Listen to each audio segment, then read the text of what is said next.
करने की। हमारे पास यहाँ पर इस क्वेश्चन के अंदर वी हैव द बाउल। देखिए हमारे पास यहाँ पर एक बाउल है, ये बच्चा हमारे पास इस तरीके से एक बाउल है, और इस बाउल का बच्चा हमारे पास यहाँ पर सेंटर आ गया O, और रेडियस बच्चा हमारे पास किसके बराबर है बच्चे? कैपिटल R के बराबर है। यह हमारे पास कैपिटल R के बराबर आ गया, और हमारे पास एक है इंसेक्ट, नीचे से ऊपर चलना शुरू करता है। मास कितना है? m kg। अगर ये इंसेक्ट नीचे से ऊपर चलता है तो हमारे पास ये एक डिस्टेंस कवर करने लगता है, और ये बच्चा हमारे पास जब नीचे से ऊपर चलता है तो इंसेक्ट और इस सरफेस के बीच में क्या लगती है बच्चा? हमारे पास एक फ्रिक्शन लगती है। अब जब ये इंसेक्ट ऊपर की डायरेक्शन में चल रहा है तो बताओ बच्चे इसके पाँव पे फोर्स ऑफ फ्रिक्शन कहाँ की तरफ को लग रही होगी? ये इंसेक्ट अगर ऊपर क्रॉल कर रहा है तो इसके पाँव पे फ्रिक्शन कौन सी डायरेक्शन के अंदर लग रही होगी? जी कोई बच्चा बताए।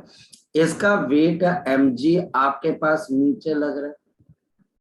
अगर ये एंगल मेरे पास थीटा है, आप इस तरीके से एक इमेजिनरी लाइन को ड्रॉ कर दे जो कि इसमें से गुजर रही हो m से। जी पहले तो कोई बच्चा बताए कि इस इंसेक्ट के पाँव में अगर आपका इंसेक्ट अपवर्ड चल रहा है, ये एंगल थीटा, तो आपका ये एंगल थीटा, और अगर हम यहाँ पर कंपोनेंट बना देते हैं तो ये एंगल थीटा, ये ऑल्टरनेट हो गया। And this is mg cos of theta, और पीछे की डायरेक्शन में कौन सी फोर्स लग रही है? शाबाश बताओ बच्चे, mg साइन ऑफ थीटा। अब बताओ ये इंसेक्ट अगर ऊपर क्रॉल कर रहा है तो इसके पाँव पे फोर्स ऑफ फ्रिक्शन कहाँ लगी? जी थोड़ा ऊपर की आइडिया। तरफ। एग्जैक्टली बच्चे हमारे पास ऊपर की तरफ लगेगी, यही तो हमने देखना है। वाई ऊपर? क्योंकि ऊपर चलने के लिए ये अपने पाँव को पीछे की तरफ को लेके आता है, तभी it will start moving in the upward direction. ऐसे ये जमीन को पीछे की तरफ को पुश करता है। इस वजह से बच्चा हमारे पास यहाँ पर फ्रिक्शन अपवर्ड डायरेक्शन में, और ये फ्रिक्शन हमारे पास क्या आ जाएगी? Mu into N. अब बताओ नॉर्मल रिएक्शन किसके बराबर है? शाबाश बताओ। ये हमारे एग्जैक्टली mg cos थीटा। अब सोचो एंगल बढ़ने के साथ साथ किसकी वैल्यू बढ़ती और किसकी कमजोर होती? साइन और कॉस में से मुझे कोई बच्चा बताए, अगर एंगल बढ़ता है तो किसकी वैल्यू बढ़ती है? साइन की या कॉस की? एंगल बढ़ता है, इंक्रीज होता है, तो साइन थीटा बढ़ता है या कॉस थीटा बढ़ता है? तो साइन थीटा। साइन थीटा बढ़ता है। साइन थीटा बढ़ता है तो mg साइन थीटा इंक्रीज होने लग जाएगा, और mg cos theta mu mg cos theta weak होने लग जाएगा। और इसी वजह से एक ऐसा टाइम आएगा जहां पर बच्चे ये दोनों बराबर हो जाएंगे, और उसके बाद जैसे आप एंगल बढ़ाओगे तो वेट यानी कि mg साइन थीटा इतना बढ़ जाएगा बच्चे कि ये इंसेक्ट की फ्रिक्शन इसको ऊपर होल्ड नहीं कर पाएगी और ये नीचे गिर जाएगा। ये पॉइंट है, यानी कि इंसेक्ट सेफली ऊपर कब तक चल सकता है? जब तक mg sin theta is less than और equal to mu mg cos of theta. So आप इस पॉइंट को अप्रिशिएट करोगे, बिल्कुल सही। जब तक फ्रिक्शन इसके वेट को संभालती रहेगी तब तक ये इंसेक्ट ऊपर जाता रहेगा। जैसे बच्चा हमारे पास इसका वेट बढ़ गया, फ्रिक्शन कमजोर पड़ी, तो वेट इसको नीचे लेके आएगा, कटोरी के नीचे। और अगर हम मिनिमम कंडीशन की बात करें तो आपके पास क्या आ जाएगा बताओ शाबाश? mg sine of theta is equal to बच्चा हमारे पास क्या आ जाएगा? Mu mg cos of theta. ये mg से आपके पास mg कैंसिल हो जाएगा। अब बताओ tangent of theta is equal to mu. किसी बच्चे को याद है पिछले लेक्चर के अंदर यस सर। आ गया? सेम चीज आ गई दोबारा से। तो tangent of theta again mu के बराबर है। लेकिन प्रॉब्लम क्या है बच्चे? नाउ प्रॉब्लम स्टार्ट्स कि टीचर इज आस्किंग कि भाई ये कितनी हाइट तक ऊपर गए, the height up to which the insect can crawl. Now we will be making another diagram. So यहाँ पर अब मैं दोबारा से एक डायग्राम बनाता हूँ बच्चे। नाउ अब डायग्राम थोड़ा सा बड़ा बनेगा। और हमारे पास अब टीचर क्या पूछने जा रहा है पार्थ, इसको देखते हैं। हमारे पास ये रेडियस आपके पास आ रहा है, ये हमारे पास आ गया, और इंसेक्ट यहाँ तक क्रॉल कर सकता है। उसके बाद क्या होता है, उसके बाद वेट बढ़ जाता है और ये इंसेक्ट नीचे गिर जाता है, और ये मेरे पास एंगल थीटा। और हाइट कहाँ तक आएगी बच्चे आपके पास, ये हाइट है, ये हमारे पास हाइट है h, और ये हाइट मुझे निकालनी है यहाँ से। ये O आ गया, ये A आ गया पार्थ, और ये B आ गया पार्थ। मुझे यहाँ पर AB निकालना है, तो कैसे निकलेगा, ये रेडियस R होगा, मुझे पता है बिल्कुल ये रेडियस R ही है बच्चे, क्योंकि आपके बाउल का रेडियस R है। तो ये हाइपोटेन्यूज है, तो OA क्या बन जाएगा, बेस, तो ये क्या बन जाएगा, शाबाश बताओ, R R cos। cos theta. और यहाँ पर भी ये पूरा का पूरा रेडियस है, तो बताओ ए बी की वैल्यू किसके बराबर आ जाएगी, शाबाश बताओ। तो ए बी, ओ बी मेरे पास यहाँ पर किसके बराबर है, आर के बराबर है। ओ ए मेरे पास यहाँ पर आर कॉस थीटा है, और मेरे पास मुझे ए बी निकालना है, तो बताओ ए बी कैसे निकलेगा, R minus R cos theta. Definitely O B minus of O, and this will be r minus r R cos theta. बिल्कुल आपके पास ये आ जाएगा r minus R cos of theta, ये हाइट। और मेरे पास प्रीवियस रिजल्ट से क्या रखा था बताओ, tangent theta is equal to, हमारे पास यहाँ पर ये हाइट अब निकलेगी कैसे, h is equal to R 1 minus cos theta. Problem ये आ गया, मुझे टेंजेंट थीटा पता है, पर निकालना बच्चे मुझे क्या है यहाँ पर, बच्चे बताओ कॉस थीटा। अब कैसे निकलेगा मैं बताता हूँ। आप टेंजेंट ऑफ थीटा की बेसिक डेफिनेशन देखिए क्या होती है बच्चे, बताओ शाबाश। Tangent theta perpendicular, Perpendicular upon base. और इससे अगर मैं एक ट्राइंगल तैयार करूं तो मेरे पास ये angle theta, perpendicular will be mu and base will be 1। आपको पता लग रहा है क्योंकि टेंजेंट थीटा यहाँ पर म्यू डिवाइडेड बाय 1, तो परपेंडिकुलर म्यू और बेस 1, तो हाइपोटेन्यूज किसके बराबर आ जाएगा, शाबाश बताओ बच्चे, under root of mu square plus.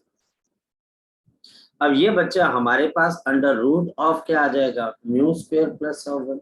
अब कॉस किसके बराबर होता है जरा बताओ, बेस अपॉन हाइपोटेन्यूज। तो हमारे पास h is equal to r 1 minus, और बेस 1 है, और hypotenuse under root of mu square plus. तो ये हमारे पास यहाँ पर किसकी वैल्यू आ जाएगी बच्चे, आपके पास हाइट h की वैल्यू जी। तो ये बच्चे हमारे पास किसकी वैल्यू आ जाएगी बच्चे, आपके पास हाइट h की। लगा क्वेश्चन कैसे किया हमने, हाँ या ना। यहाँ पर फ्रिक्शन की डायरेक्शन बहुत इंपॉर्टेंट रोल प्ले करती है। दूसरा डिसीजन बच्चे यहाँ पर ये देखना है कि ये बॉडी कब तक चलती रहेगी, मतलब कि क्यों नीचे गिरेगी, क्योंकि साइन थीटा बढ़ जाएगा, वो वेट बढ़ जाएगा और वो फ्रिक्शन कमजोर पड़ जाएगी। और तीसरा डिसीजन बच्चा tangent theta is equal to mu तक पहुंच जाता है, लेकिन एक प्रॉब्लम और आ जाती है। प्रॉब्लम ये कि भाई ये बताओ कि अब टेंजेंट थीटा तो पता लग गया, हाइट कैसे निकालोगे। अच्छा बच्चा हाइट भी निकाल देता है R minus R cos theta, फिर वो किस में फंस जाता है कि कॉस थीटा कैसे निकालेंगे, मुझे तो टेंजेंट थीटा पता है। तो ये क्वेश्चन एक बहुत क्लासिकल एग्जांपल है आपके माइंड की एप्लीकेशन। किसी बच्चे को कोई डाउट है, मैंने हल्का क्वेश्चन नहीं लिया, पहला क्वेश्चन मैंने थोड़ा हैवी लिया ताकि नींद खुल जाए मेरी भी और तुम्हारी भी दोनों की। तो अब बताओ बच्चे इसमें से अगर कोई डाउट है तो यू कैन आस्क मी। जी श्योर। सर थोड़ा सर पहला पेज कर दो सर, एक छूट दी मेरी। हाँ बोलो। सर नोट करने वाली रहेगी ना मैं सर, अच्छा ठीक है। तो मैं नोट से 2 मिनट रुक जा सर, नोट करना है।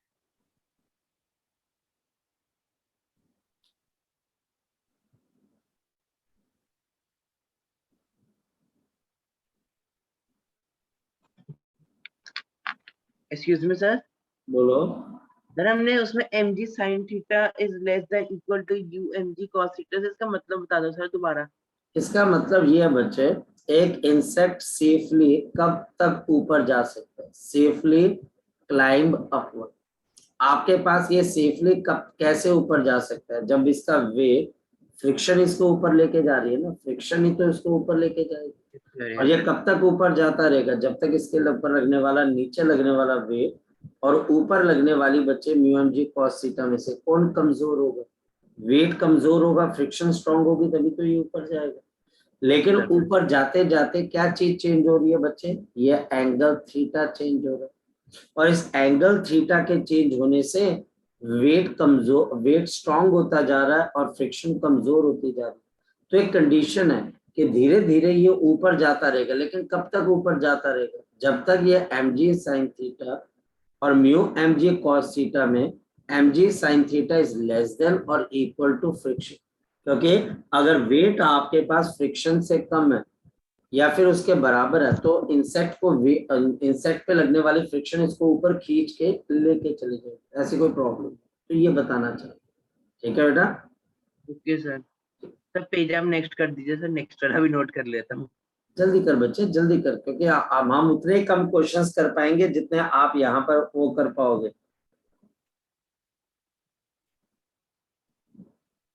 सर मैं स्क्रीनशॉट खींच लेता हूँ सर मैं। हाँ, स्क्रीनशॉट ले लीजिए, that will be more advisable, और वो ज्यादा वो भी होगा, मतलब कि हमारे ऊपर इजी भी पड़ेगा। चले, हो गया। Yes sir. ओके, चलिए सर, यहाँ पर बच्चे अब मेरे पास क्वेश्चन क्या हमारे पास, a very simple question is there. अब हम सिंपल करते, right. We have an object is moving on horizontal ground. An object is moving on the horizontal ground. ये हमारे पास हॉरिजॉन्टल ग्राउंड के ऊपर मूव कर रही है बच्चे, with 14 metre per second, 14 metre per second, and comes to rest,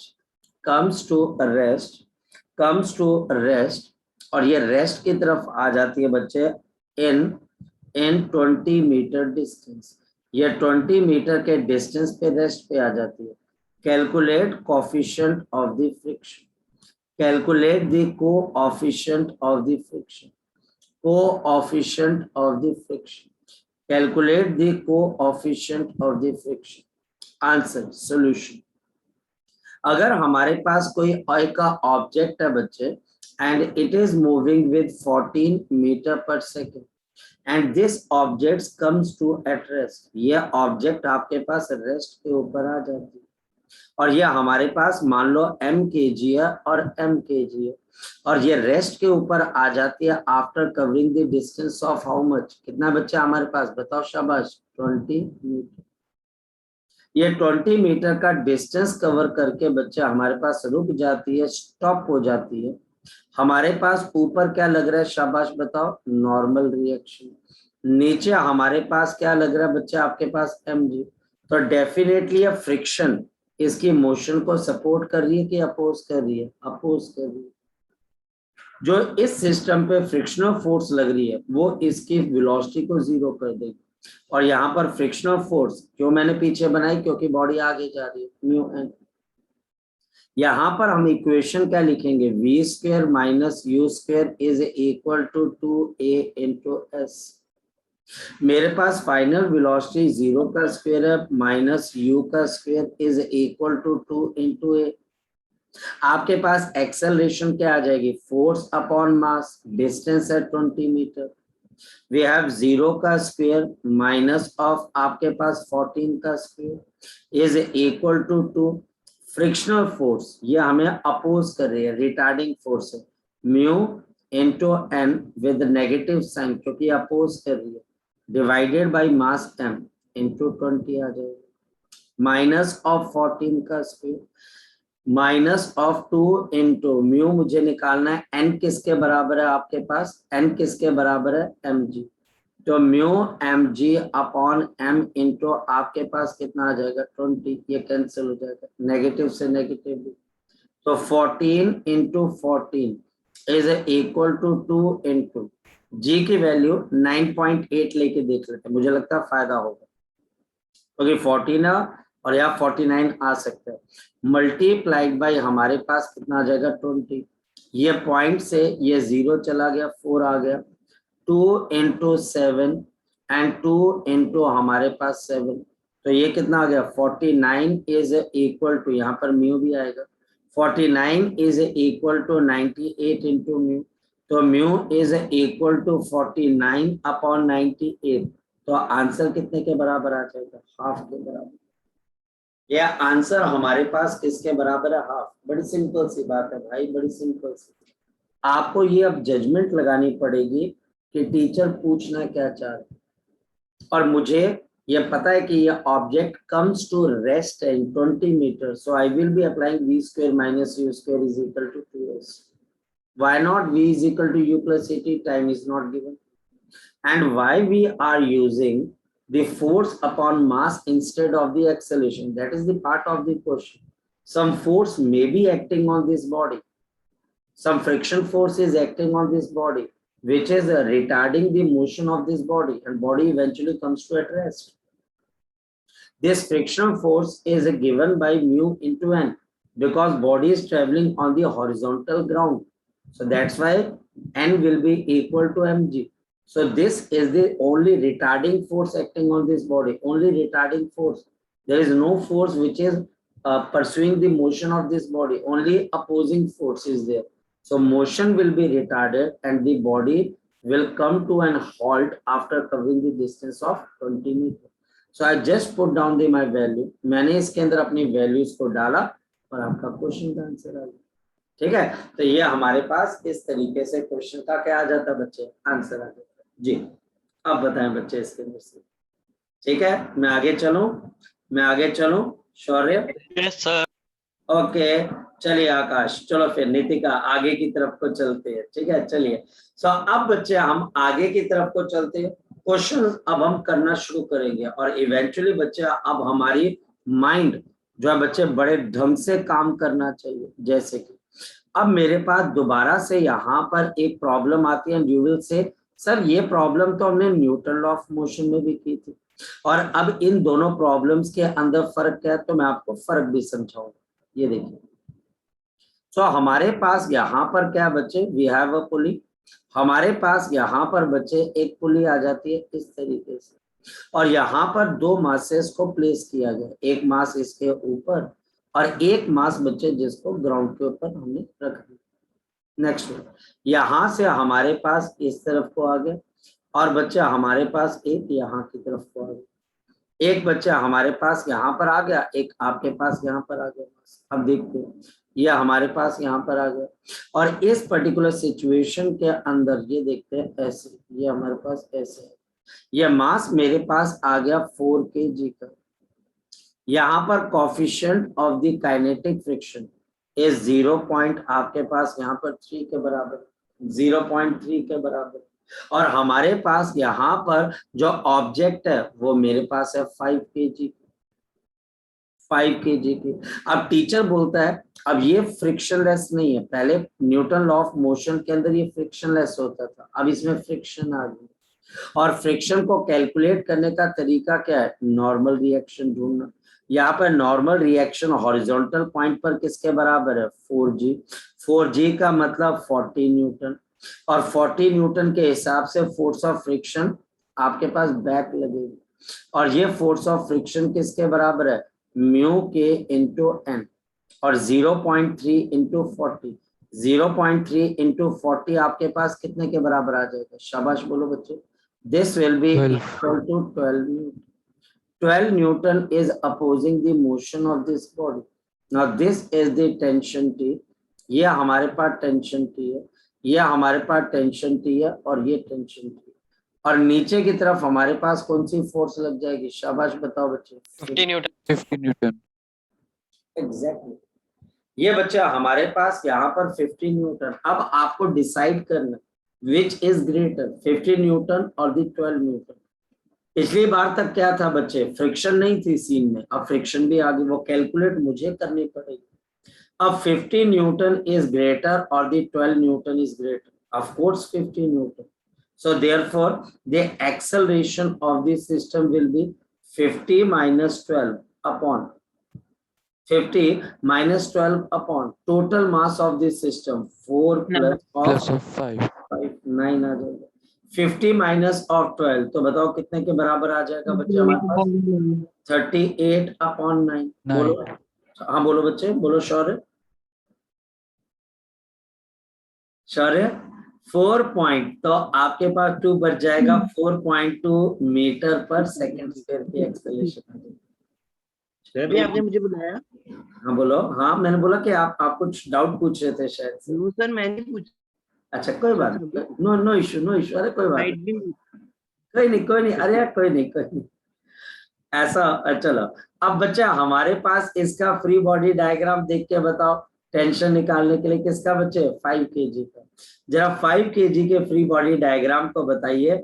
ये बच्चे जो मास है ये हमारे पास अब नीचे गिर रहा है, ये एक्सेलरेट कर रहा है नीचे, और ये एक्सेलरेट कर रहा है आगे, और एक्सेलरेशन आ चुकी है ना। 5 kg से कोई बच्चा मुझे बताए इक्वेशन क्या बनेगी, शाबाश बताओ। 50 minus 50 minus T T is equal 5 to 5 into 4.2. 4.2. 4 और 50। बहुत बढ़िया कर रहा है बच्चे आपका बैच, बहुत बढ़िया कर रहा है आपके बैच। ये बच्चा आपके पास 21, तो ये 21 आ जाएगा, तो tension is equal to 50 minus 21। आपका बैच रियली बहुत अच्छा काम कर रहा है बच्चे, लेकिन इस काम को बच्चे आपने मेंटेन रखना है। So this will be equal to 29। हाँ, अब इसको बैच के स्टैंडर्ड को मेंटेन तुमने रखना बच्चे, कि मैंने इस बैच के स्टैंडर्ड को मेंटेन रखना है भाई। मैंने ऐसा काम नहीं करना है कि मेरे बैच का स्टैंडर्ड नीचे गिरे। बहुत अच्छा कर रहे हो और बहुत बढ़िया कर रहे हो और बहुत फोकस होके कर रहे हो, क्योंकि आपका जवाब इंस्टेंटेनियसली आ रहा है। जब कोई बच्चा जवाब देना शुरू करता है सही या गलत, इट मीन्स वो चलना चाहता है, वो चलना चाहता है, वो काम करना चाहता है। और बच्चे कहते हैं कि हमारे पास जब पहली चीज आपके पास होती है हमारी विल पावर, कि मैं कुछ करना चाहता हूँ, और जब मैं बोलना शुरू करता हूँ सही या गलत, जो नेचर हमारे आसपास की है वो हमें हेल्प करती है, वो हमें हेल्प करती है ग्रो करने के लिए। आप सही या गलत, एक बीज होता है बच्चे हमारे पास, जब बीज को आप जमीन पे डालते हो तो आप क्या उसको सीधा करके डालते हो कि जैसे मर्जी डाल दो उसमें से पेड़ उग जाता है? बताओ। कि उसको आप बोलते हो कि नहीं इसी डायरेक्शन में जाना चाहिए? बोलो शाबाश। ऐसे डाल देते हैं। जैसे मर्जी डाल दीजिए, बहुत बड़ी, जैसे मर्जी बच्चे हमारे पास डाल दीजिए, वो बीज उगेगा ही उगेगा। पॉइंट यही है बच्चे, आप सही बोल रहे हो या गलत बोल रहे हो बच्चे, वो मुझे पता है कि आप एक सही आंसर देना एक अलग बात है और सही रास्ते पे चलना एक अलग बात है। जब हम सही रास्ते पे चलेंगे, हमारे अंदर स्ट्रेंथ डेवलप होगी, तो हम जवाब भी सही दे देंगे। ये बहुत रेयर कॉम्बिनेशन होती है, सही रास्ते पे जाना और सही जवाब देना, रेयर। ये यूनिक नहीं है, लेकिन मैक्सिमम बच्चे 95% बच्चा शुरुआती दौर में गलत आंसर देता है, हिम्मत बनाकर रखता है, फिर बच्चे सही भी आने लगते हैं। ठीक, तो घबराना नहीं है बच्चे पर। चलो दूसरा क्वेश्चन भी हो गया, वेरी गुड, बहुत अच्छे से किया आपने। Next one. नेक्स्ट बच्चे हमारे पास यहाँ पर क्या चीज आ जाती है बच्चे, फिर हम यहाँ पर क्वेश्चन को देखते हैं बच्चे। हमारे पास यहाँ पर क्वेश्चन बच्चे, आपके पास यहाँ पर क्या चीज आ जाती है? We have a question. Question मेरे पास है यहाँ पर एक इंक्लाइंड प्लेन है बच्चे, ये मेरे पास यहाँ पर अब इंक्लाइंड प्लेन पे आ जाते हैं, कुछ ना कुछ तो करते रहना हमने। ये हम इंक्लाइंड प्लेन के ऊपर आ रहे हैं बच्चे, और यहाँ पर हमने किसी बॉक्स को प्लेस किया हुआ, यहाँ पर मैंने किसी बॉक्स को प्लेस किया हुआ, ये बॉक्स को प्लेस किया हुआ, और यहाँ पर हमारे पास ये एंगल आपके पास है 30 डिग्री, ये हमारे पास यहाँ पर 30 डिग्री। ब्लॉक का मास आपके पास यहाँ पर 10 kg के बराबर है, फोकस करना। और हमारे पास यहाँ पर अगर देखा जाए तो टीचर बोल रहा है इट इज कमिंग डाउन, ये नीचे की तरफ को आ रहा है with the acceleration of 2 meter per second square, ये नीचे गिर रहा, और कुछ नहीं बोलो।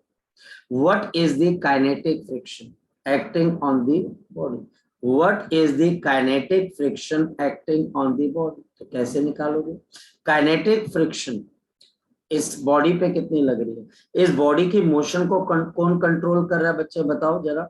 ये वाली फोर्स। नॉर्मल रिएक्शन किसके बराबर है? इसके बराबर है। और फ्रिक्शन कहाँ की तरफ को लग रही है? बैक डायरेक्शन में, क्योंकि बॉडी नीचे आ रही है। यहाँ पर इसको नीचे कौन सी फोर्स खींच रही है बच्चे? 100 या 110 G आ जाएगा, साइन ऑफ 30 डिग्री। समझना, यहाँ पर नॉर्मल रिएक्शन किसके बराबर है बच्चे हमारे पास? 100 आपके पास cos ऑफ 30 डिग्री, और ये काइनेटिक फ्रिक्शन कहाँ की तरफ को लग रही है, बैक डायरेक्शन में लग रही है। काइनेटिक फ्रिक्शन बच्चा हमारे पास कहाँ की तरफ को लग रही है बच्चे, शाबाश बताओ, बैक डायरेक्शन में लग रही है। अब बताओ 100 साइन ऑफ 30 डिग्री, ये बच्चा हमारे पास किसके बराबर आ जाएगा, शाबाश बताओ, 50 Newton. अब सोच के बताओ, बॉडी नीचे गिर रही है, 50 नीचे लग रही है, काइनेटिक फ्रिक्शन ऊपर लग रही है, कौन सी फोर्स सिस्टम को चलाना चाहती है, तो आंसर है 50 न्यूटन। Newton. और कौन सी फोर्स इसको रोकना चाहती है, kinetic friction, Kinetic friction. And this is equal to mass into acceleration, यही तो हुआ। और अब बताओ बच्चे 50 माइनस 20, तो काइनेटिक फ्रिक्शन किसके बराबर है बच्चे हमारे पास, the kinetic friction 30. Is of 30, 30 Newton. Kinetic friction 30 newton है, तो बिल्कुल सिंपल। और ये मत समझना कि मैं आपको ये क्वेश्चन बड़े simple, I am giving you this question from this module, ये क्वेश्चन ऐसे मॉड्यूल के अंदर से, ताकि मैं आपको सही क्वेश्चन, बिल्कुल मैं आपको कॉम्बिनेशन करवा रहा हूँ, एक थोड़ा आसान करा दिया, एक मुश्किल करा दिया, एक इंटरमीडिएट करा दिया, ताकि आप ऐसा ना हो कि एग्जामिनेशन में आसान क्वेश्चन देख के भी परेशान ना हो जाओ, क्योंकि ये मैं करूँ क्या इसके अंदर से।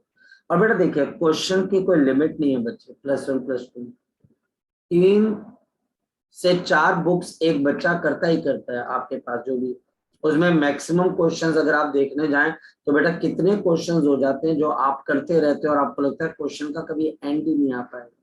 क्वेश्चन की कभी एंडिंग नहीं है ना, आप कैसे किसी क्वेश्चन को एंड कर सकते हो, कोई भी नया क्वेश्चन बन सकता है। आप बस कॉन्सेप्ट पे अगर फोकस रखेंगे तो सारी चीजों की क्लैरिटी अपने आप आती है। चलते हैं आगे की तरफ और फोकस करते, चलिए शाबाश। तो अब बच्चा हमारे पास यहाँ पर अगर हम फोकस करें तो मुझे क्या चीज पता लगती है, मुझे बच्चे यहाँ पर ये चीज पता लगती है, अगर हम फोकस करें कि हमारे पास यहाँ पर अगर टीचर कभी भी आपको कोई क्वेश्चन देता है फ्रिक्शन से रिगार्डिंग, तो उसके अंदर इंक्लाइंड प्लेन के क्वेश्चंस की ज्यादा इंपॉर्टेंस है। और एक बड़ा टिपिकल सा क्वेश्चन आता है, फोकस करें, मेरे पास यहाँ पर 2 इंक्लाइंड प्लेन, एक स्मूथ है और एक बच्चा हमारे पास क्या रफ है, एक स्मूथ है और दूसरा हमारे पास क्या आ गया, रफ आ गया। हमारे पास यहाँ पर ये एंगल थीटा के बराबर आ गया और ये एंगल आपके पास यहाँ पर थीटा के बराबर आ गया। और हमारे पास यहाँ पर ये चीज अगर देखी जाए, ये हमारे पास आ गई, और यहाँ से अगर देखी जाए तो ये भी हमारे पास आ गई। ये हमारे पास सेम है, सब कुछ सेम है, बॉडी भी सेम है, mkg की बॉडी है, ये भी mkg की बॉडी। फर्क इतना बच्चे कि ये हमारे पास यहाँ पर स्मूथ है और ये आपके पास रफ है बच्चे, आपके पास ये रफ है। अगर यहाँ से कोई बॉडी, ये वाली बॉडी चलनी शुरू करती है t इज इक्वल टू 0 पे, तो ये ग्राउंड पे t सेकंड पे पहुंच जाती है और ये स्मूथ सरफेस है। बताओ इस पे अकेली कौन सी फोर्स लग रही होगी बच्चे, नीचे, क्योंकि स्मूथ है, तो एक इकलौती फोर्स इस पे लग रही होगी mg sin, ये नॉर्मल रिएक्शन n। और यहाँ पर मेरे पास नीचे की तरफ को क्या लग रही है, mg cos थीटा, फ्रिक्शन लग नहीं रही है, तो इसको साइड कर देते हैं। यहाँ पर आप इस केस में स्मूथ की एक्सेलरेशन क्या है, तो mg sin theta minus of 0 upon mass of the body कितना आ गया, mkg, तो m से m कैंसिल। अब मान लेते कि यहाँ पर इस बॉडी ने कुछ डिस्टेंस ट्रेवल किया, मान लेते कि इस केस में इस बॉडी ने क्या किया, कुछ डिस्टेंस ट्रेवल किया, ये वाला। मान लेते कि बच्चे हमारे पास यहाँ पर इस बॉडी ने कोई डिस्टेंस s जो है बच्चे ने ट्रेवल किया। अगर बॉडी ने कोई s डिस्टेंस यहाँ पर ट्रेवल किया बच्चे, तो हमारे पास यहाँ पर इक्वेशन क्या बन जाएगी, s इज इक्वल टू आपके पास यहाँ पर ut, इनिशियल वेलोसिटी 0 मान लेते हैं, 0 मीटर पर second, ut plus half into बच्चा हमारे पास as इंटू टी का, और मैं t स्मूथ का होल स्क्वायर कर दूं, तो यहाँ पर ut कहाँ चला गया, बिल्कुल चला गया, क्योंकि इनिशियल वेलोसिटी 0 थी। तो अगर ये 2s के साथ मल्टीप्लाई हो जाए, एक्सेलरेशन नीचे आ जाए, तो time covering for the smooth surface इसके बराबर आ जाएगा 2s अपॉन as। और time for the smooth surface root ले लेते हैं, अंडर रूट ऑफ कितना आ जाएगा 2s, और एक्सेलरेशन ऑफ स्मूथ सरफेस कितने के बराबर है g sin थीटा। अब ध्यान से समझना, फोकस करना, यहां पर अब मेरे पास रफ सरफेस है, body t is equal to 0 पे चली, लेकिन जब वो जमीन पे पहुंचेगी तो ये टाइम इस टाइम के मुकाबले ज्यादा होगा कि कम होगा, स्मूथ सरफेस के मुकाबले ज्यादा होगा कि कम होगा। ज्यादा और मान लेते हैं फोकस करना, ये n टाइम्स ज्यादा, दुगना टाइम ले लिया, तिगना टाइम ले लिया, 6 टाइम ज्यादा उसने टाइम ले लिया, ऐसा क्वेश्चन आएगा कि रफ सरफेस पे जी वो दुगना टाइम ले रहा है, 2 टाइम ज्यादा ले रहा है as compared to the smooth. Teacher question ही ऐसा पूछ रहा है। यहाँ पर n बच्चा हमारे पास क्या हो सकता है बच्चे, the number of the times velocity, number of times they आपके पास दे time greater of the rough surface as compared to smooth surface, the smooth surface। तो n टाइम ज्यादा टाइम लेंगे क्योंकि रफ सरफेस है। अब बताओ इस पे कौन कौन सी फोर्सेस काम करेंगे, इसके ऊपर कौन कौन सी फोर्सेस काम करेंगे, नीचे बच्चे mg sin थीटा, ऊपर बच्चा हमारे पास यहाँ पर क्या आ जाएगा नॉर्मल रिएक्शन। Normal reaction. अब बताओ पीछे क्या लगने लग जाएगी फ्रिक्शन, और फ्रिक्शन किस पे डिपेंड करेगी mg cos theta. Cos theta. ये n आ गया, ये mg cos थीटा आ गया, और ये मेरे पास mg sin ऑफ थीटा आ गया। चले स्टार्ट करें।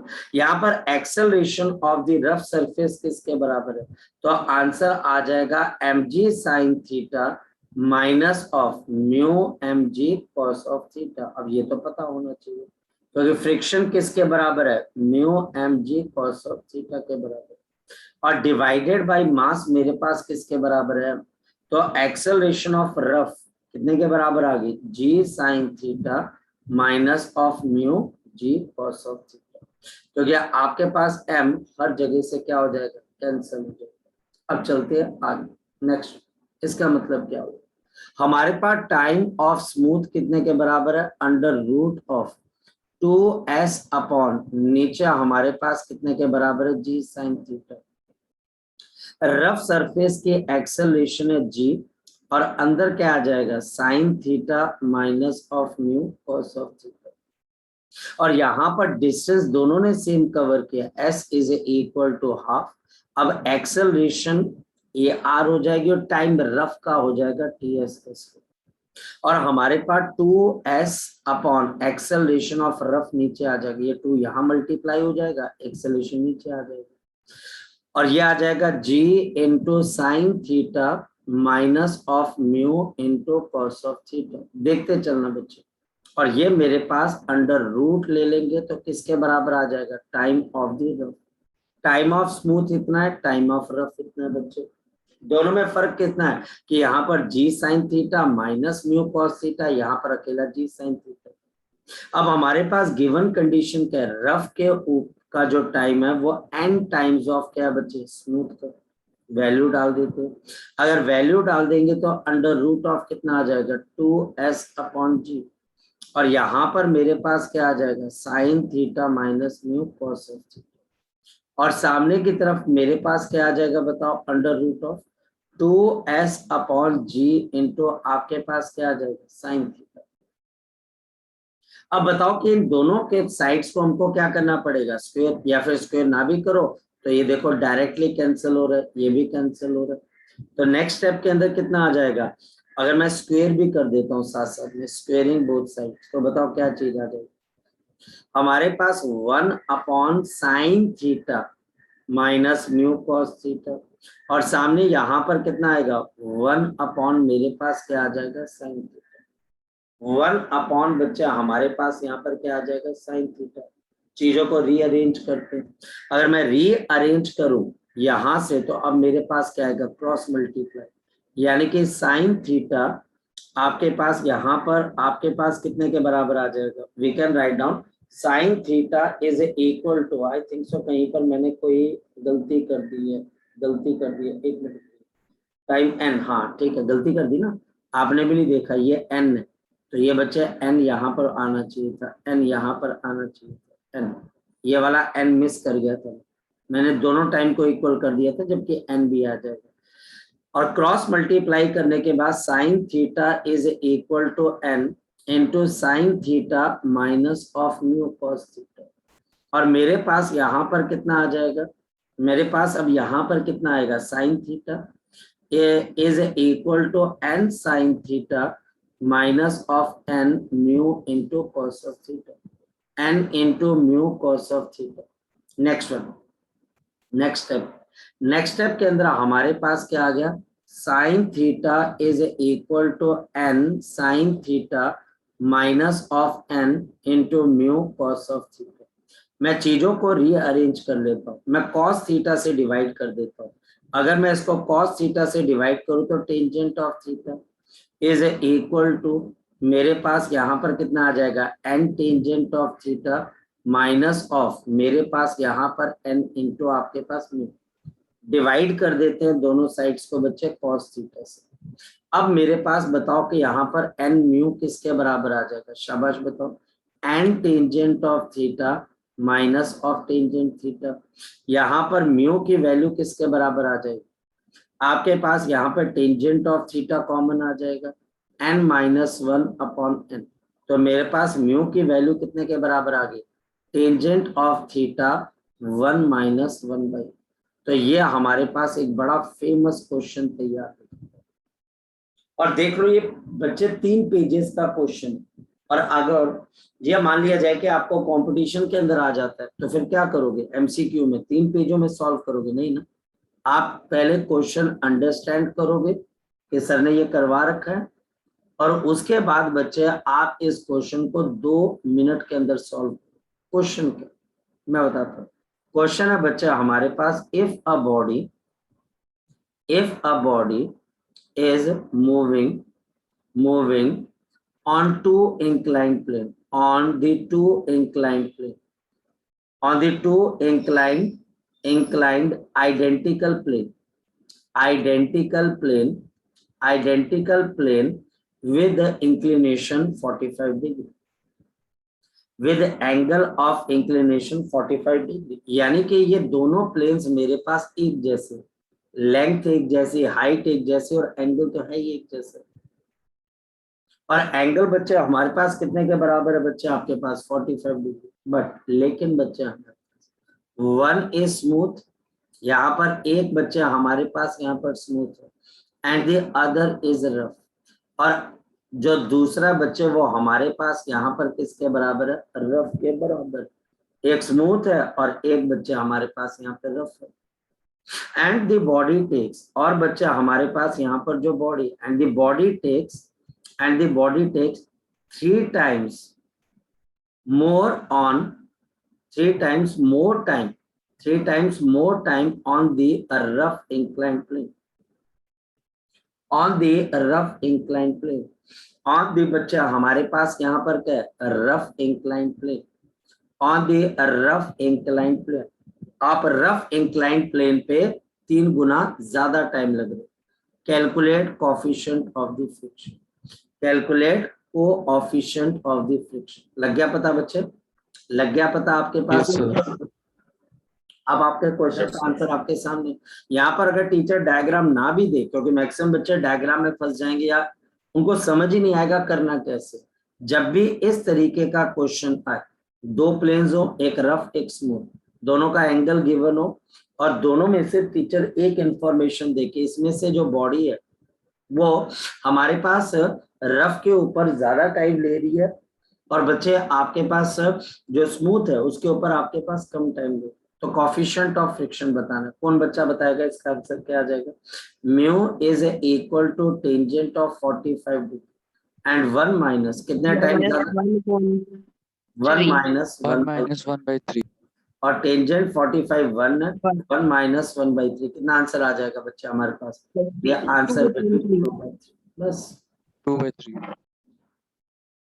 ये क्वेश्चन बच्चे आपने करना, और ये क्वेश्चन आपने करके दिखाना भी है। और आप बताओ बच्चे इस क्वेश्चन में क्या मुश्किल है? सर बिल्कुल बताइए। सर ये जो आपने लगाया u is equal to 1045 multiply by 1 minus 1√3 वाला सर एक फॉर्मूला है या फिर सर एक जनरल टर्म है जो आपने ऐसी निकाली है? ये बच्चे जस्ट आप इस क्वेश्चन के ऊपर देखिए, ये सारा का सारा बच्चे मैंने आपको एक सिचुएशन दे दी। जब भी सिचुएशन पे क्वेश्चन आ जाएगा, this is a very very important situation. ये एक इंपॉर्टेंट और ट्रिकी सिचुएशन, जिसमें जब ऐसा कोई टीचर आपको क्वेश्चन देगा तो बच्चा क्या करेगा? बच्चा इस क्वेश्चन को सॉल्व करना स्टार्ट करेगा। पहले वो पूरे स्मूथ को सॉल्व करेगा, रफ को सॉल्व करेगा, फिर बच्चे वो टाइम निकालेगा और टाइम निकालने के बाद दोनों टाइम्स के बीच में रिलेशन डालेगा कि भैया ये जो मेरे पास टाइम ऑफ रफ है ये 3 टाइम्स ऑफ क्या बच्चे स्मूथ, वो वैल्यू डालेगा। जैसे n की वैल्यू 3 डाली, स्क्वायर करेगा, सब कुछ सॉल्व करेगा और तब जाकर उसके पास म्यू की वैल्यू है।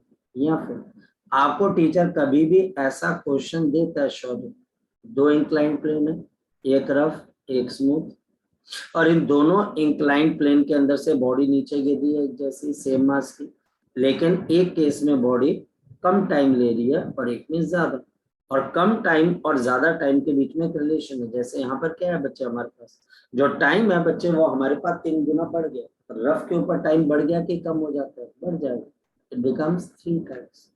और इस वजह से शौर्य हमारे पास वो सिचुएशन मुझे याद आ जानी चाहिए कि टीचर ने मुझे इस क्वेश्चन को करवाया कैसे। बस वैल्यू डाल देंगे और आंसर आ जाएगा। आप इसको कंडीशन मान लो, सिचुएशन मान लो या फॉर्मूला मान लो, आप कुछ भी मान सकते हो, there is no issue in that.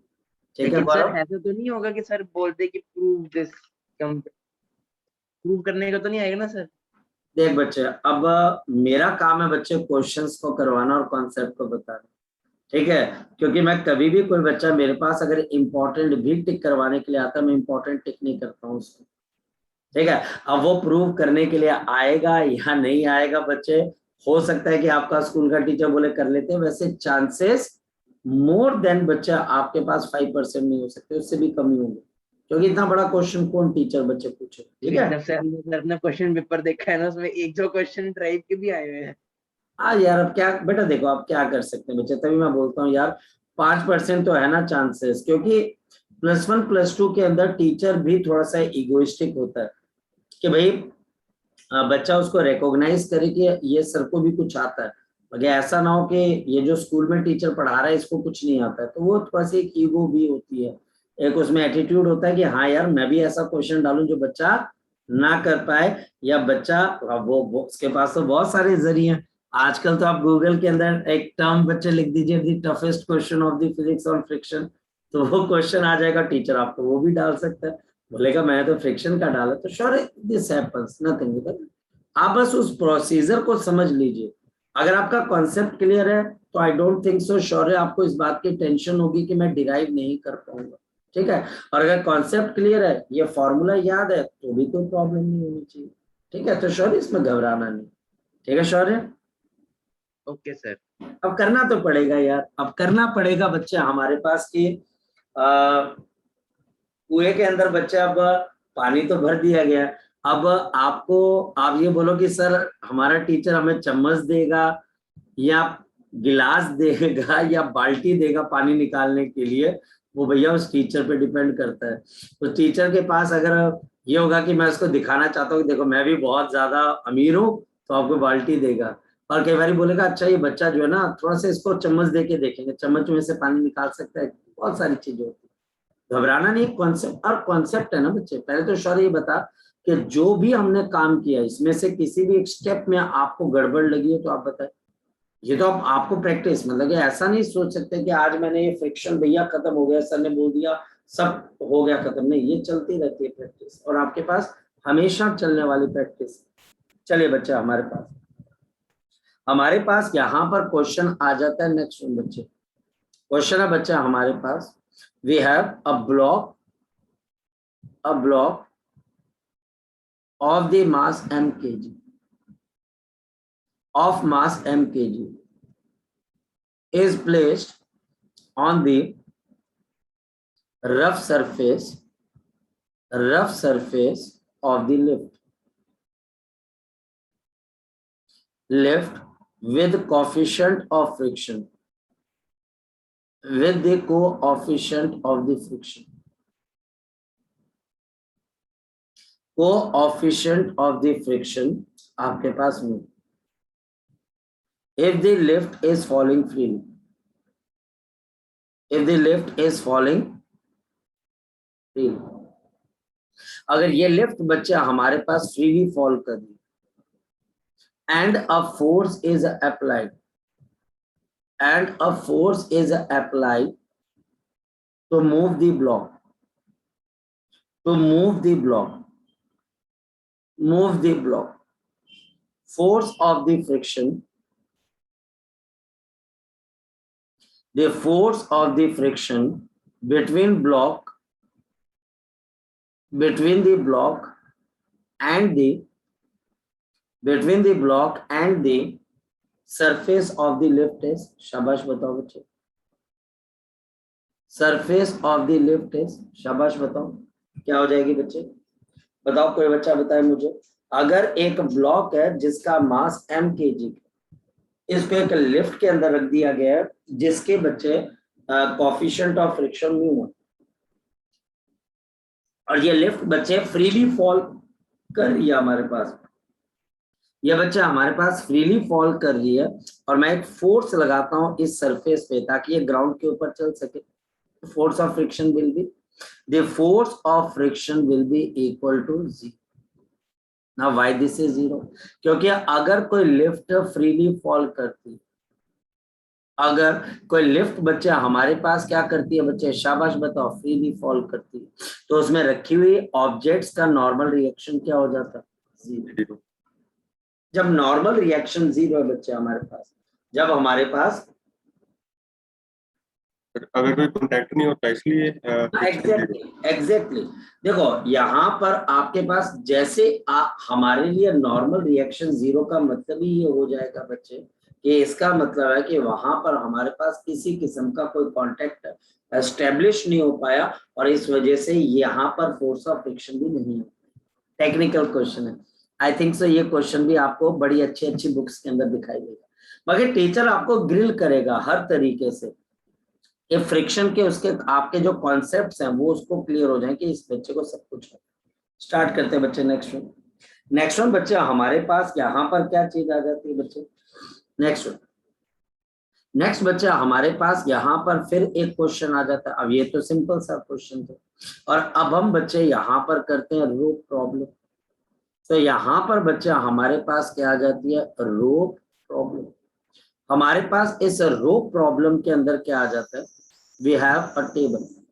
मेरे पास बच्चे यहाँ पर एक टेबल है इस तरीके से, इस टेबल के ऊपर बच्चा हमने एक रोप को प्लेस किया हुआ। यह बच्चा हमारे पास एक रोप है या फिर चेन है ऐसे कर, और हमारे पास ये आपके पास इस तरीके से हैंग, ये रोप है बच्चे। रोप प्रॉब्लम हमारे पास यहाँ पर एक रोप को बच्चा हमने हैंग किया हुआ है किसके ऊपर, एक टेबल पे बच्चे।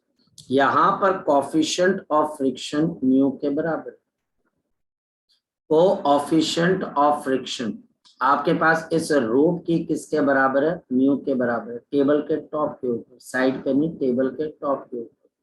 यह हमारे पास एक rope, a rope of length है metre, a rope of length, एक रोप है बच्चे जिसकी लेंथ आपके पास किसके बराबर है, शाबाश बताओ, L मीटर के बराबर, and mass m kg, and the mass m kg, और इसका मास बच्चा हमारे पास कितने के बराबर है, m kg के बराबर, and the mass of m kg is kept on the table, kept on the table, kept on the table such that कुछ इस तरीके से, such that the some part is hanging, some part is hanging, कुछ part बच्चा हमारे पास यहाँ पर हैंग कर रहा है, and the other is resting on the table, और दूसरा पार्ट बच्चा हमारे पास रेस्ट कर रहा है किसके ऊपर बच्चे, टेबल के ऊपर। Calculate the length of the hanging part. Calculate the length of the hanging part. Length of the hanging part. Hanging part. Calculate the length of the hanging part. यहाँ पर hanging part की बच्चे मुझे length बतानी। अब जरा समझते हैं हमारे पास क्या, मेरे पास यहाँ पर बच्चे एक रोप है और इस रोप की टोटल लेंथ कितने के बराबर है? L metre. इसके लेंथ हमारे पास यहाँ पर L मीटर के बराबर है आपके पास, और मास कितने के बराबर है आपके पास? पूरी लेंथ। और मास हमारे पास किसके बराबर है? m kg के बराबर है। इस पर्टिकुलर बच्चा हमारे पास रोप को हमने किसके ऊपर लगा दिया? टेबल के ऊपर। ऐसे करके थोड़ा अलग करके बना रहा हूं। ये बच्चा हमने इसको रोप के ऊपर लगा दिया, ऐसे करके ये रोप के ऊपर टेबल के टॉप पे लगा दिया। मान लिया जाए कि जो पार्ट इसका हैंग कर रहा है वो आपके पास x मीटर का। कितने का बच्चा? आपके पास x मीटर का। तो जो पार्ट बच्चे ऊपर टेबल के ऊपर रह गया उसकी लेंथ कितने की रह जाएगी? शाबाश बताओ, उसकी लेंथ आपके पास कितने के बराबर रह जाएगी? ये हमारे L माइनस x मीटर की रह जाएगी। अब बताओ कि हमारे पास यहाँ पर जो x मीटर का वेट है वो इसको नीचे खींचने की कोशिश करेगा। जो मेरे पास x मीटर का वेट है वो इसको नीचे खींचने की कोशिश करेगा, और जो L माइनस x पे लगने वाली फ्रिक्शन है वो इसको क्या करने की कोशिश करेगी? रोकने की कोशिश करेगी। यानी कि ऊपर लगने वाली frictional force mu into n आपके पास इसके mg के बराबर हो जाएगी। और ये m बच्चे हमारे पास कौन सा है? ये कौन सा है आपके पास? ये मास है बच्चे आपके पास हैंगिंग पार्ट का, मल्टीप्लाइड बाय मेरे पास यहाँ पर g आ गया। सोच के देखो, ये वाला पार्ट जो हैंग हो रहा है इसका वेट इसको नीचे गिराना चाहता है, और जो ऊपर टेबल पे रेस्ट कर रहा है वो मास इस पे फ्रिक्शन लगाकर रोकना चाहता है। अगर ये दोनों बराबर हो जाएंगे तो डेफिनेटली ये बच्चा हमारे पास कि यहाँ पर सिस्टम रेस्ट पे आ जाएगा। वही तो ये बोल रहा है, क्या आप वो लेंथ बताओ बच्चा हमारे पास हैंगिंग पार्ट की, कि कुछ पार्ट हैंग कर रहा है और अदर पार्ट इज रेस्टिंग, यानी कि नेट फोर्स क्या है आपके पास? 0। नेट फोर्स आपके पास 0 होनी चाहिए। चलो आगे चलते। सबसे पहले बताओ, अगर L मीटर के मास मेरे पास m kg है तो x मीटर का मास कितने के बराबर आ जाएगा? शाबाश बताओ, बोलो बच्चे, x मीटर का मास कितना आ जाएगा? m/l into x। हाँ या ना बच्चे, ये लग गया पता? अगर L मीटर का मास m kg है तो x मीटर का मास कितने के बराबर आ जाएगा? शाबाश बताओ, m/l x kg। बिल्कुल, क्योंकि बच्चे ये तो यूनिटरी मेथड है। L का मास 1 तो 1 मीटर का, m/l तो x का बच्चे m/l इंटू x। जिसको नहीं पता लग रहा वो पूछ सकते हैं। फिर बच्चे इसी तरीके से L माइनस x मीटर का मास कितने के बराबर आ जाएगा? शाबाश बताओ बच्चे, L माइनस x का, तो m/l into L minus of x, ये हमारे पास इसका आ जाएगा। यानी कि जो टेबल पे हैंग हो रही है बॉडी उसका वेट नीचे कितना लग रहा है? m/l L minus x into g, और ये बदले में बच्चे टेबल इसको क्या देगा बच्चे? normal reaction। और ये नॉर्मल रिएक्शन यहाँ पर यूज होगा, और ये खुद किसके बराबर है बच्चे? ये इसके बराबर है। तो हमारे पास अब कुछ सिचुएशन हमें समझ में आती है। फ्रिक्शन यहाँ पर बच्चे म्यू इंटू एन, या फिर mu into m/l into L minus x into g के बराबर। वेट एंड बच्चा हमारे पास वेट हैंगिंग पार्ट का, ये बच्चा हमारे पास किसके बराबर है? Mass hang multiplied by g, m/l into x into g. और बच्चे फ्रिक्शन और हैंगिंग पार्ट का वैल्यू आपस में सेम होगी, तभी तो बच्चा हमारे पास ये सिस्टम रेस्ट पे रह पाएगा। मतलब क्या होगा? मेरे पास आ जाएगा mu into m/l into L minus x into g, and this will be equal to m/l multiplied by x into g. तभी ये सिस्टम रेस्ट पे, जितना वेट इसको नीचे खींचना चाह रहा उतनी फ्रिक्शन पीछे लग रही। तो ml g ml और g, तो मेरे पास क्या आ गया? Mu L minus x is equal to बच्चे हमारे पास x, तो mu L minus of mu x is equal to x, और mu L is equal to x plus of mu x, और mu L is equal to x common 1 plus of mu, तो बच्चे therefore x is equal to mu L upon 1 plus of mu. Also fraction of hanging part, ये भी बताना बच्चे, fraction of hanging part, fraction of the hanging part, ये भी teacher question पूछ सकता है। फ्रैक्शन कैसे आता है बच्चे, ओरिजिनल और हैंगिंग पार्ट x है, और x बाई एल किसके बराबर है, 1 अपॉन 1 प्लस म्यू। और देखो कितना आसान क्वेश्चन है। अब इसी पे बेस्ड बच्चा हमारे पास ऑब्जेक्टिव में क्वेश्चन कैसे आएगा, ये तो सब्जेक्टिव पार्ट हो गया। Objective, if 25% if the 25% of chain length is hanging outside, of the chain length hanging outside, ये बच्चा आपके पास हैंग कर रही है कहाँ पर बच्चे, आउटसाइड डायरेक्शन में। Is it 25% of the chain length is hanging outside? Calculate the coefficient of friction. Calculate the, क्या बोल रहा हूँ बच्चे, शाबाश बताओ बच्चे मुझे, Coefficient of coefficient of friction. friction। अब बताओ कैसे निकालोगे coefficient of the friction। Teacher ने पूरा मामला ही खत्म कर दिया। 25%, तो 25% का मतलब बच्चे फ्रैक्शन में कितना होता है, जरा कोई बच्चा बता सकता है मुझे? 25% को फ्रैक्शन में कैसे लिखते हैं? तो बच्चा हमारे पास x by l into 100 is equal to 25%, इतना परसेंट बाहर हैंग कर दो, तो x by l is equal to कितना आएगा, 25 बाई 100, यानी कि ये मेरे पास कितना आ जाएगा, 1/4।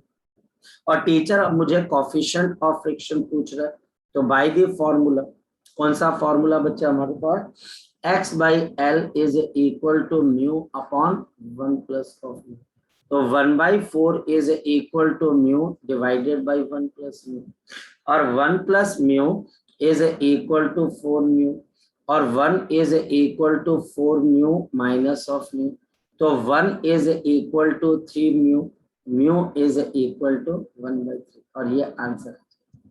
ठीक है, तो ऐसे क्वेश्चंस टिपिकल क्वेश्चंस की कैटेगरी में। ठीक, तो हमारे पास ये क्वेश्चन ऐसा नहीं है कि फिनिश हो गए, क्वेश्चन चलते रहते हैं। तो जब असाइनमेंट आएगी हम और क्वेश्चंस करेंगे, तब तक आप इस चैप्टर को रिवाइज कर लीजिए। अगर मेरे को कल जरूरत पड़ी तो कल हम क्वेश्चन जरूर करेंगे, नहीं तो बच्चे कल हम एक नया चैप्टर स्टार्ट करेंगे, dynamics of the circular motion. ठीक है बच्चे, और वो चैप्टर इतना छोटा है कि वो कल ही खत्म हो जाएगा, मतलब कि उसमें ज्यादा प्रॉब्लम नहीं आती, बल्कि वो बहुत छोटा चैप्टर है, एक दिन का ही चैप्टर है। तो इस वजह से कल हम कोशिश करेंगे कि सर्कुलर मोशन को हम खत्म कर दें, वो एक ही दिन का होता है। ठीक है, तो तब तक आप इसको पढ़ लीजिएगा, कोई प्रॉब्लम आए तो मेरे साथ शेयर जरूर करें। चलिए, ओके।